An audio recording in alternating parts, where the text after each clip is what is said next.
Thank you very much, Honorable Minister Dato Seri Mohamed Nazri bin Tan Seri Abdul Aziz. Thank you for joining us at the ICD today for the Berlin Economic Conference. And thank you very much for your keynote speech as well. Thank you. We would like to ask you a few questions and your thoughts about some issues. All four of us are MA students. So Mats is from Copenhagen, Betsy and I are from the United States, and Koen is from the Netherlands. Yeah.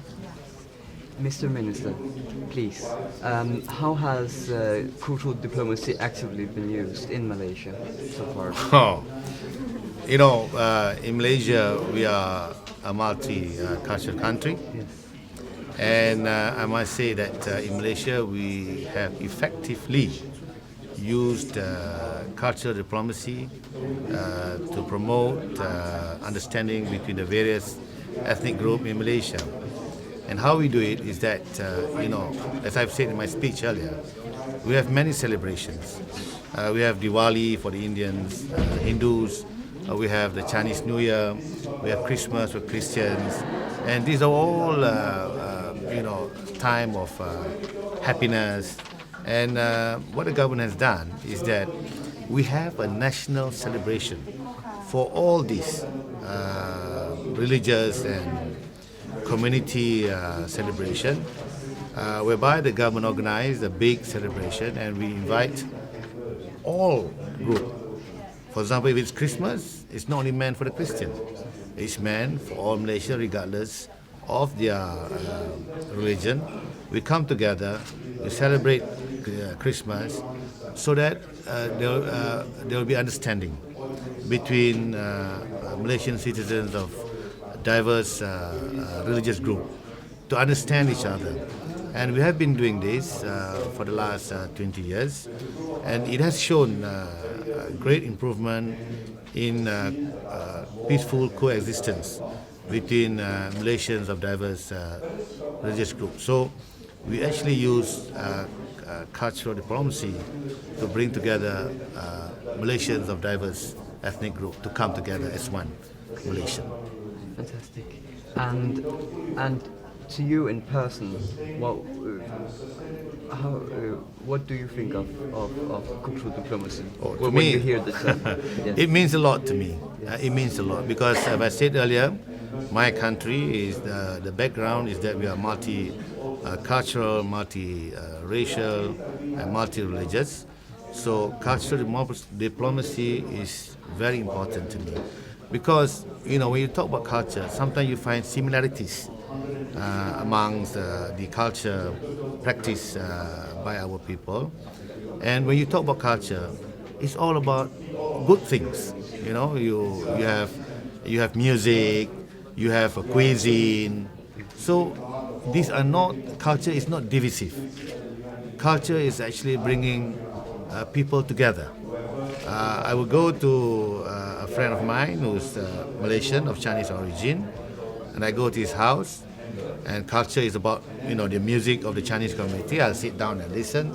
There's nothing to argue. It soothes your mind. And then he serves me food, the Chinese cuisine. I eat the food. So this is all about cultural diplomacy means you don't have to talk about things which are divisive or sensitive. So that's why to me cultural diplomacy is very important intra Malaysia. But of course when you go to the world between nations, I think cultural diplomacy has a very important role to bring together two countries which are apart, to bring them to understanding, and cultural diplomacy works better than other kind of diplomacy. So cultural diplomacy is very important to me. Thank you. As you know, this conference is about global trends and creative economies. Does sustainable tourism have a place in your country's economy, and in which way? Certainly. In my speech earlier, I mentioned that culture and tourism. First of all, my Prime Minister has combined tourism and culture.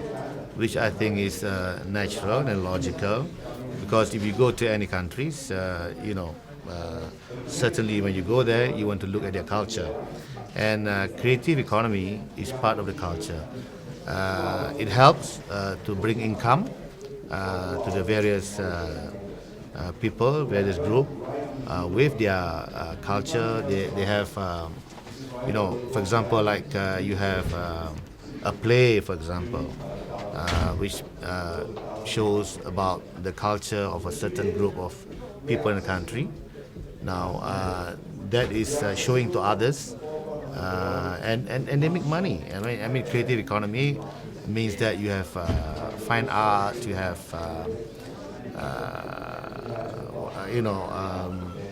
craft and all that. Yeah.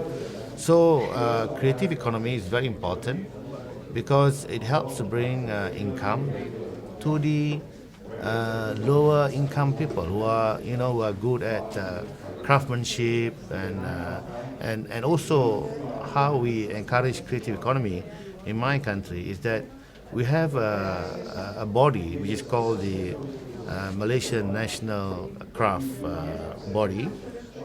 The function of which is to encourage people with creative economy, and we buy their products for us then to sell to others. We are more or less like the middlemen.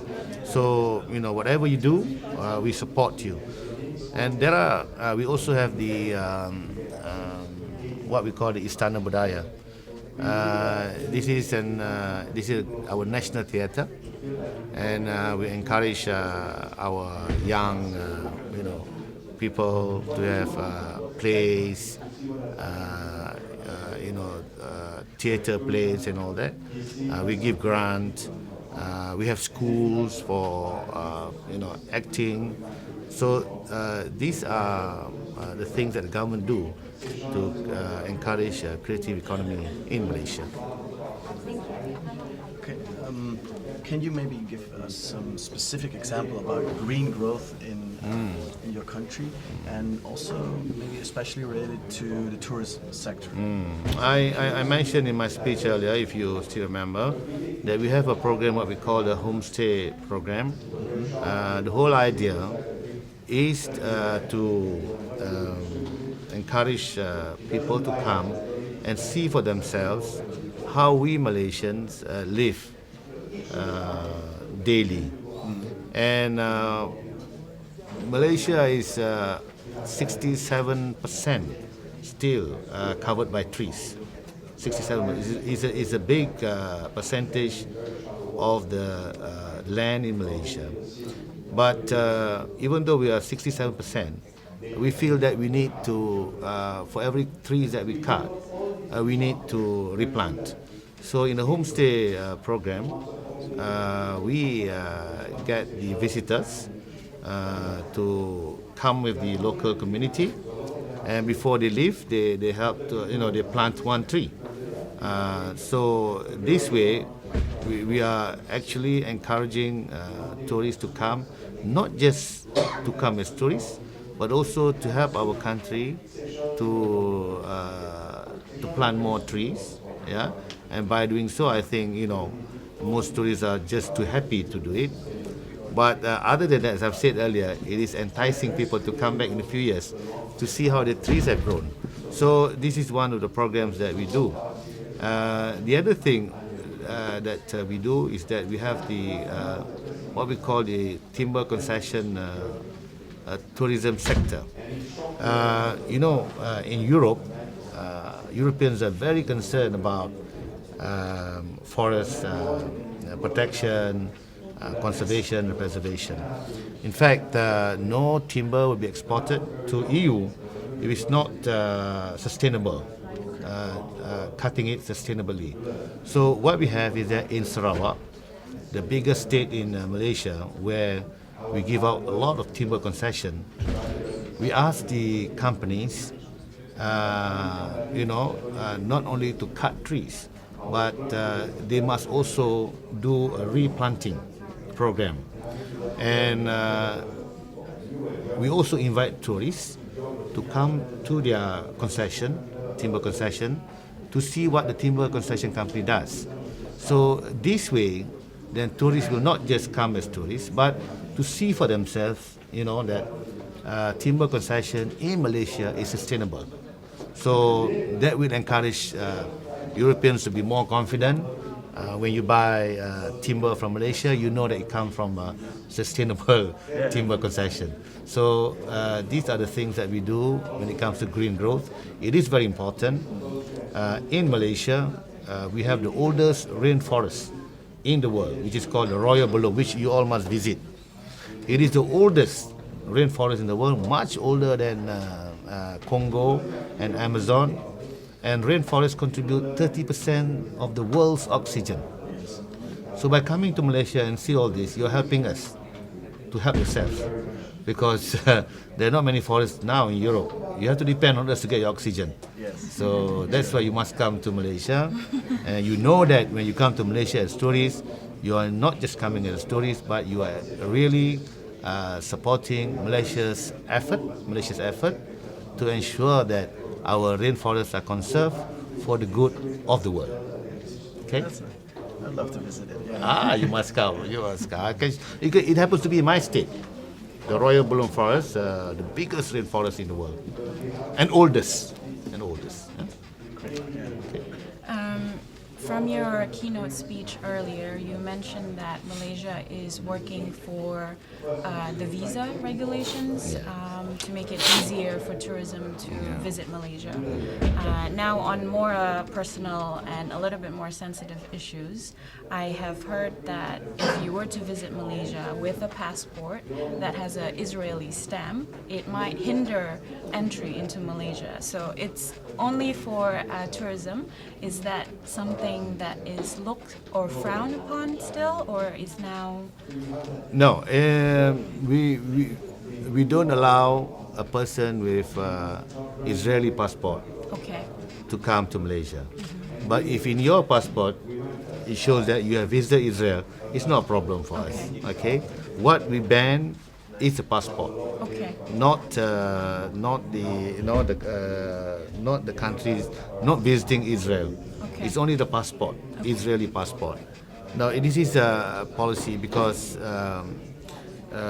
we are a strong supporter of the formation of a Palestinian state, which has been declined to the Palestinians, who have every right to have their own state.